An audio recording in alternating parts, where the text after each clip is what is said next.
Khaled Rojdi Bsayah, artiste plasticien, autodidacte. Donc aujourd'hui, j'ai le plaisir de vous accueillir dans mon atelier, mon petit univers, et ce grâce au programme virtuel que propose l'agence algérienne du rayonnement culturel. Donc je remercie toute l'équipe de m'avoir invité à participer à ce programme. Je trouve assez intéressant d'ailleurs par les temps qui courent, car le monde en ce moment vit une crise sanitaire assez inquiétante et assez particulière, car malheureusement ça a causé beaucoup de décès et engendré pas mal de dégâts sur tous les plans, et notamment l'impact que ça a eu sur notre quotidien à tous. Ceci dit, je pense que parfois il faut savoir tirer bon parti d'une situation, même si elle est vraiment difficile à vivre, et d'en faire quelque chose de constructif. Donc dans mon cas, le confinement m'a aidé à me concentrer beaucoup plus sur mon travail, sur ma peinture, et notamment sur un projet de sculpture sur lequel je travaille depuis presque 4 ans.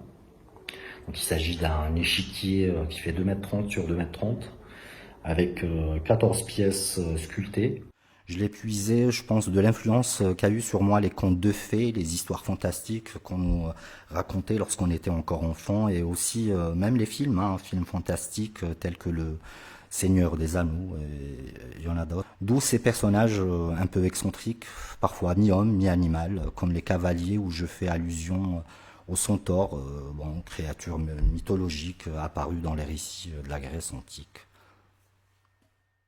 Concernant le choix de vivre de ma passion, je dirais que tout a commencé le jour où j'ai présenté mes premières peintures à mon ami l'artiste plasticien Farid Benya, que je salue au passage, et qui m'a vivement encouragé à exposer mon travail. Chose que j'ai réussi à accomplir juste après avoir décroché ma licence de droit, que j'ai d'ailleurs vite fait ranger dans un tiroir pour me consacrer pleinement à mes passions. Et en 2015, j'ai enfin réussi à faire ma première exposition, et ce, bien sûr, grâce au soutien de mes parents, de ma femme, et surtout mon ami Mounia Lazhar, que je salue aussi au passage. Donc, si je devais faire un petit résumé de l'univers artistique à travers lequel j'évolue depuis quelques années, je dirais que mon travail se base essentiellement sur l'exploration des émotions et comment tenter de les mettre en exergue à travers les personnages que je peins. Souvent des personnages qui débarquent d'une époque qui m'a toujours fasciné depuis mon jeune âge, qui est celle des années folles, et tout ce qui a été au fait fait en matière d'art pendant cette belle époque.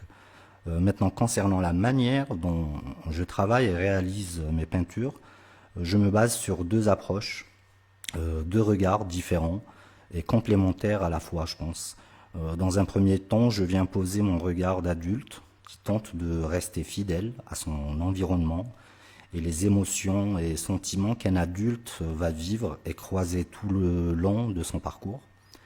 Et en général, ça donne des regards pleins de mélancolie, chargés d'amertume.